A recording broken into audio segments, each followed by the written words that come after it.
Frankenstein Chapter 21. I was soon introduced into the presence of the magistrate, an old, benevolent man with calm and mild manners. He looked upon me, however, with some degree of severity, and then, turning towards my conductors, he asked who appeared as witness on this occasion. About half a dozen men came forward, and one being selected by the magistrate, he deposed that he had been out fishing the night before with his son and brother-in-law, Daniel Legend, when about 10 o'clock they observed a strong northerly blast rising, and they accordingly put in for port. It was a very dark night, as the moon had not yet risen. They did not land at the harbour, but, as they had been accustomed, at a creek about 2 miles below. He walked on first, carrying a part of the fishing tackle, and his companions followed him at some distance. As he was proceeding along the sands, he struck his foot against something and fell at his length on the ground. His companions came up to assist him, and by the light of their lantern they found that he had fallen on the body of a man, who was to all appearance dead. Their first supposition was that it was the corpse of some person who had been drowned and was thrown on the shore by the waves, but on the examination they found that the clothes were not wet, and even that the body was not then cold. They instantly carried it to the cottage of an old woman near the spot, and endeavoured, but in vain, to restore it to life. It appeared to be a handsome young man, about 25 years of age. He had apparently been strangled, for there was no sign of any violence except the black mark of fingers on his neck. The first part of this deposition did not in the least interest me, but when the mark of the fingers was mentioned, I remembered the murder of my brother, and felt myself extremely agitated. My limbs trembled, and a mist came over my eyes, which obliged me to lean on a chair for support. The magistrate observed me with a keen eye, and of course drew an unfavourable augury from my manner. The son confirmed his father's account, but when Daniel Legend was called, he swore positively that just before the fall of his companion he saw a boat with a single man in it, at a short distance from the shore, and as far as he could judge by the light of a few stars, it was the same boat in which I had just landed. A woman deposed that she lived near the beach and was standing at the door of her cottage, waiting for the return of the fishermen, about an hour before she heard of the discovery of the body, when she saw a boat with only one man in it push off from the part of the shore where the corpse was afterwards found. Another woman confirmed the account of the fishermen having brought the body into her house. It was not cold. They put it into a bed and rubbed it, and Daniel went to the town for an apothecary, but life was quite gone. Several other men were examined concerning my landing, and they agreed that, with a strong north wind that had arisen during the night, it was very probable that I had beaten about 4 many hours, and had been obliged to return early to the same spot from which I had departed.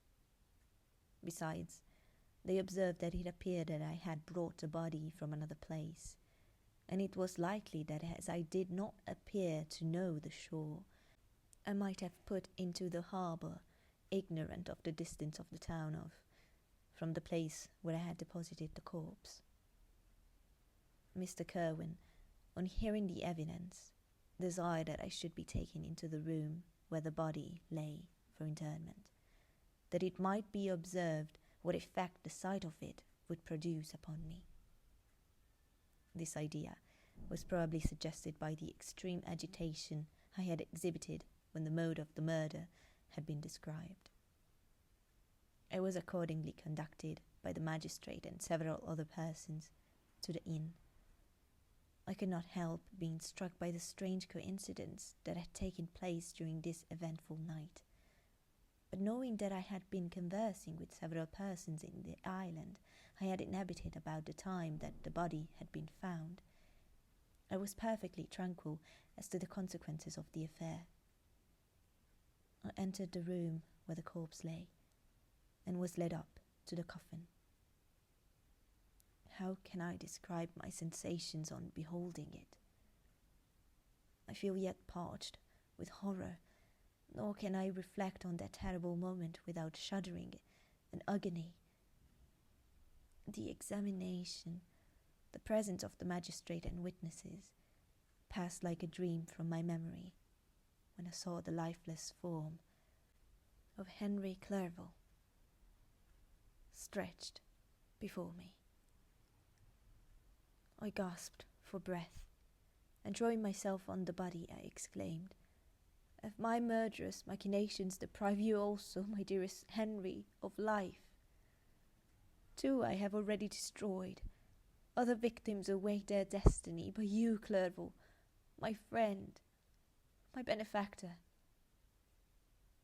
The human frame could no longer support the agonies that I endured, and I was carried out of the room in strong convulsions. A fever succeeded to this. I lay for 2 months on the point of death. My ravings, as I afterwards heard, were frightful. I called myself the murderer of William, of Justine, and of Clerval.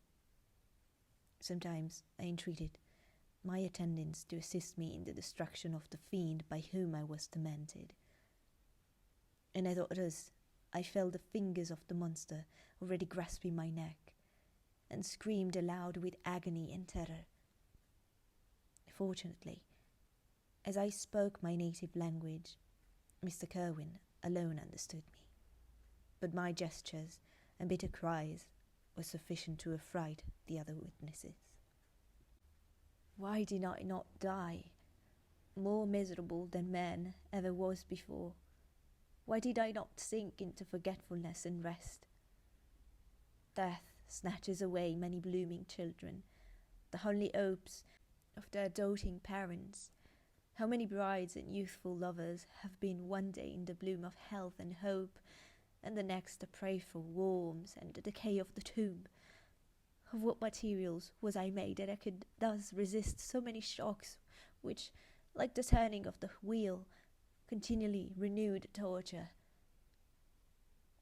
But I was doomed to leave, and in 2 months found myself as awaking from a dream, in a prison, stretched on a wretched bed, surrounded by jailers, turnkeys, bolts, and all the miserable apparatus of a dungeon. It was morning, I remember, when I thus awoke to understanding. I had forgotten the particulars of what had happened, and only felt as if some great misfortune had suddenly overwhelmed me. But when I looked around and saw the barred windows and the squalidness of the room in which I was, all flashed across my memory, and I groaned bitterly. This sound disturbed an old woman who was sleeping in a chair beside me. She was a hired nurse, the wife of one of the turnkeys, and her countenance expressed all those bad qualities which often characterize the class. The lines of her face were hard and rude, like that of persons accustomed to see without sympathizing in sights of misery. Her tone expressed her entire indifference. She addressed me in English, and the voice struck me as one that I had heard during my sufferings. "Are you better now, sir?" said she. I replied in the same language, with a feeble voice. "I believe I am, but if it be all true, if indeed I did not dream, I am sorry that I'm still alive to feel this misery and horror." "For that matter," replied the old woman, "if you mean about the gentleman you murdered, I believe that it were better for you if you were dead, for I fancy it will go hard with you. However, that's none of my business. I'm sent to nurse you and get you well. I do my duty with a safe conscience. It were well if everybody did the same. I turned with loathing from the woman who could utter so unfeeling a speech to a person just saved, on the very edge of death. But I felt languid and unable to reflect on all that had passed. The whole series of my life appeared to me as a dream. I sometimes doubted if indeed it were all true, for it never presented itself to my mind with the force of reality. As the images that floated before me became more distinct, I grew feverish. A darkness pressed around me. No one was near me who suited me with the gentle voice of love. No dear hand supported me. The physician came and prescribed medicines, and the old woman prepared them for me. But utter carelessness was visible in the first, and the expression of brutality was strongly marked in the visage of the second. Who could be interested in the fate of a murderer but the hangman who would gain his fee? These were my first reflections, but I soon learned that Mr. Kerwin had shown me extreme kindness. He had caused the best room in the prison to be prepared for me. Wretched indeed was the best. And it was he who had provided a physician and a nurse. It is true, he seldom came to see me, for although he ardently desired to relieve the sufferings of every human creature, he did not wish to be present at the agonies and miserable ravings of a murderer. He came, therefore, sometimes to see that I was not neglected, but his visits were short and with long intervals. One day, while I was gradually recovering, I was sitting in a chair, my eyes half open and my cheeks livid like those in death. I was overcome by gloom and misery, and often reflected I had better seek death than desire to remain in a world which to me was replete with wretchedness. At one time I considered whether I should not declare myself guilty and suffer the penalty of the law, less innocent than poor Justine had been. Such were my thoughts when the door of my apartment was opened and Mr. Kerwin entered. His countenance expressed sympathy and compassion. He drew a chair close to mine and addressed me in French. "I fear that this place is very shocking to you. Can I do anything to make you more comfortable?"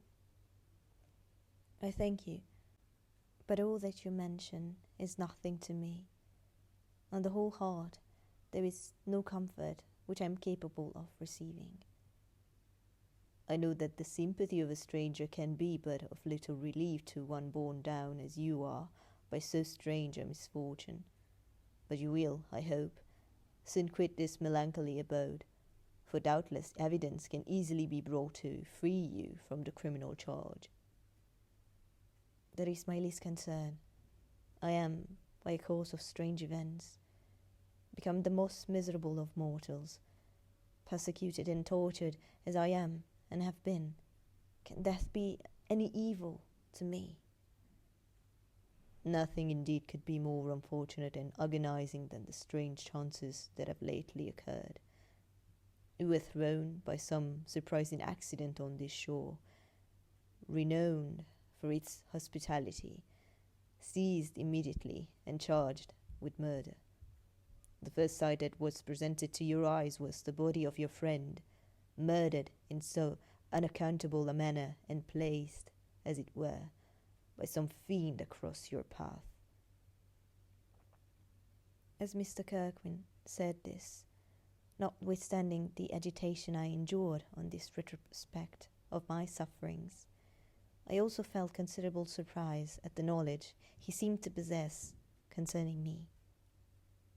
I suppose some astonishment was exhibited in my countenance, for Mr. Kerwin hastened to say, "Immediately upon your being taken ill,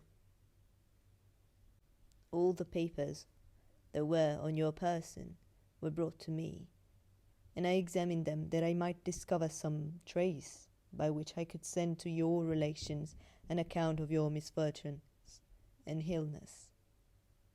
I found several letters, and among others, one which I discovered from its commencement to be from your father. I instantly wrote to Geneva. Nearly 2 months have elapsed since the departure of my letter, but you are ill. Even now you tremble. You are unfit for agitation of any kind. This suspense is 1,000 times worse than the most horrible event. Tell me what new scene of death has been acted, and whose murder I am now to lament." "Your family is perfectly well," said Mr. Kerwin with gentleness, "and someone, a friend, is come to visit you." I know not by what chain of thought the idea presented itself, but it instantly darted into my mind that the murderer had come to mock at my misery and taunt me with the death of Clerval as a new incitement for me to comply with his hellish desires.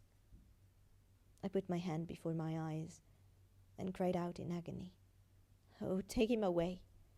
I cannot see him. For God's sake, do not let him enter." Mr. Kerwin regarded me with a troubled countenance.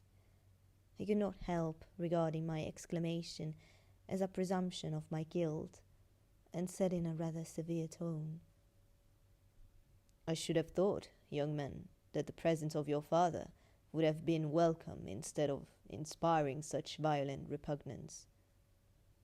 "My father!" cried I, while every feature and every muscle was relaxed from anguish to pleasure.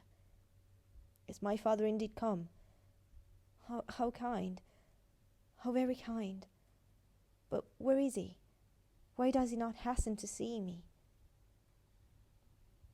My change of manner surprised and pleased the magistrate. Perhaps he thought that my former exclamation was a momentary return of delirium, and now he instantly resumed his former benevolence. He rose and quitted the room with my nurse, and in a moment my father entered.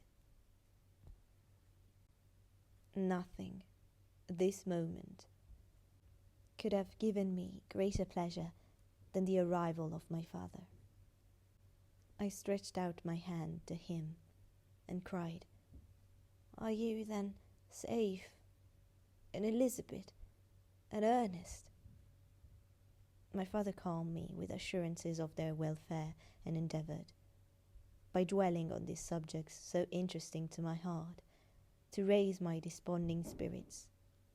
But he soon felt that a prison cannot be the abode of cheerfulness.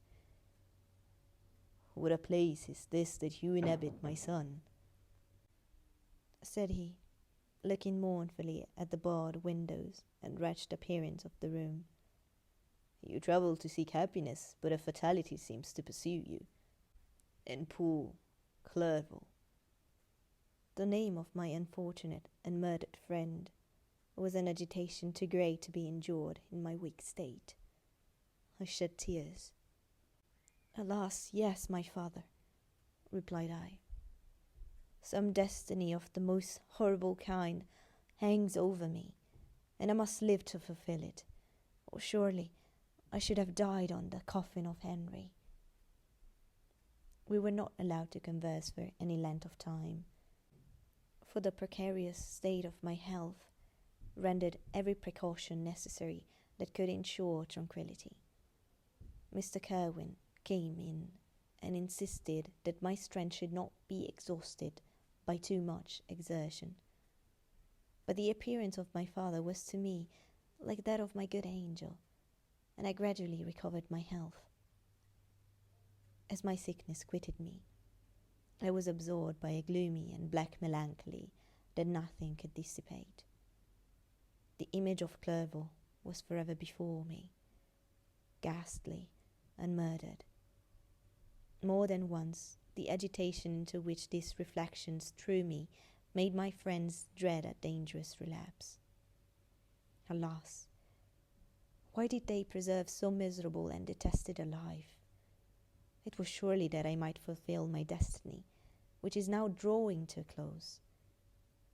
Soon, oh, very soon, will death extinguish these throbbings and relieve me from the mighty weight of anguish that bears me to the dust. And in executing the award of justice, I should also sink to rest.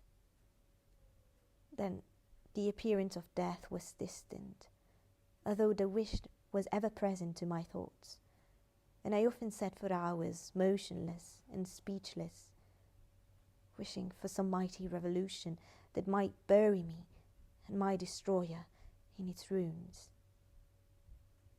The season of the assizes approached. I had already been 3 months in prison, and although I was still weak and in continual danger of a relapse, I was obliged to travel nearly 100 miles to the country town where the court was held. Mr. Kerwin charged himself with every care of collecting witnesses and arranging my defense. I was spared the disgrace of appearing publicly as a criminal, as the case was not brought before the court that decides on life and death. The grand jury rejected the bill on its being proved that I was on the Orkney Islands at the hour the body of my friend was found. In a fortnight after my removal, I was liberated from prison. My father was enraptured on finding me freed from the vexations of a criminal charge, that I was again allowed to breathe the fresh atmosphere and permitted to return to my native country. I did not participate in these feelings, for to me the walls of a dungeon or a palace were alike hateful.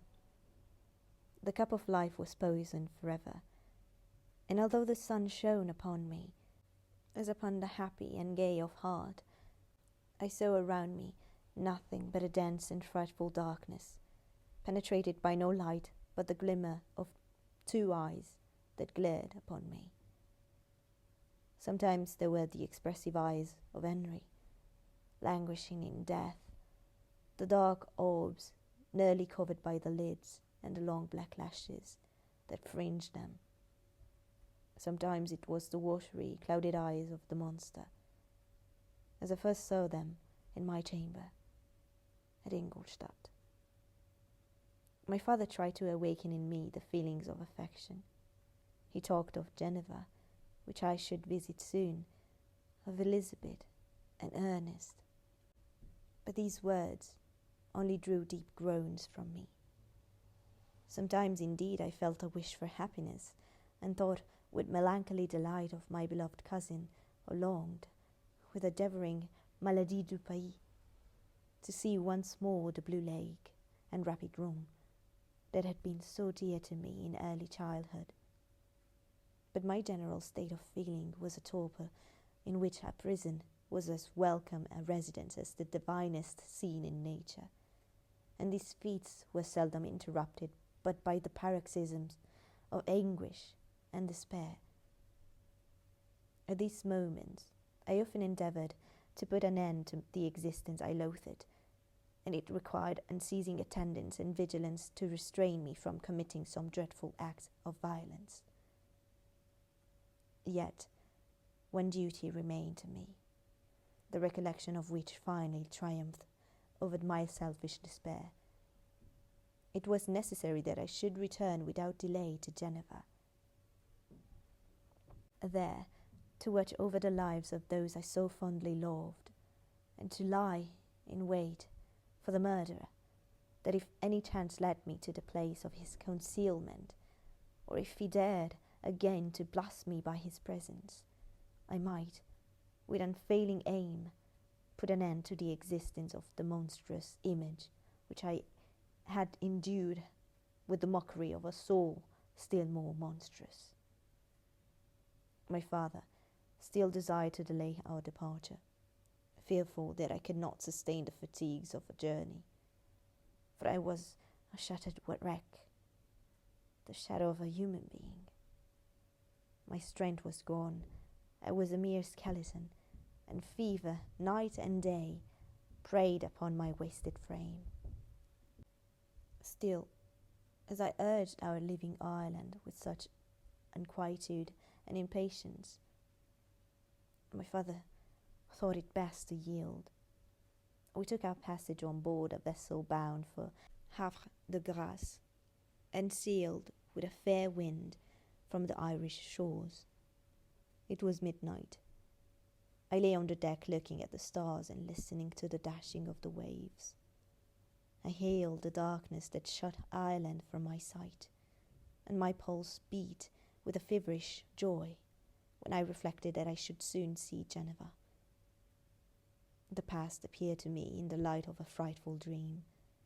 Yet the vessel in which I was, the wind that blew me from the detested shore of Ireland, and the sea which surrounded me, told me too forcibly that I was deceived by no vision, and that Clerval, my friend and dearest companion, had fallen a victim to me and the monster of my creation.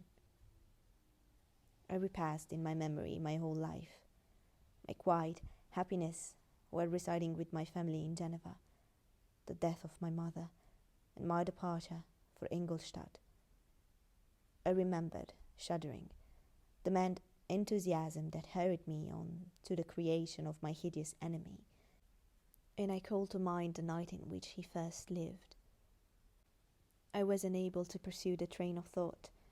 1,000 feelings pressed upon me, and I wept bitterly.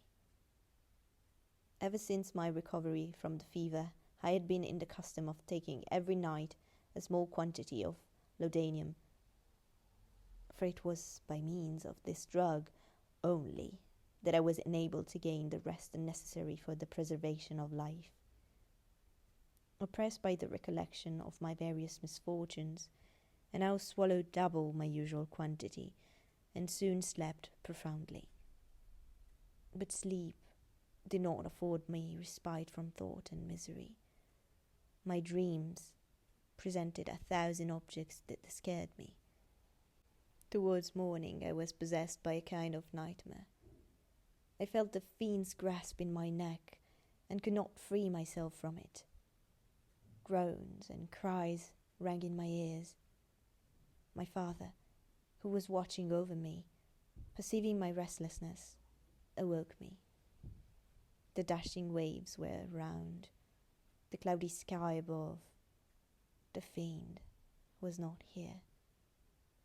A sense of security, a feeling that a truce was established between the present hour and the irresistible, disastrous future imparted to me a kind of calm forgetfulness, of which the human mind is by its structure peculiarly susceptible.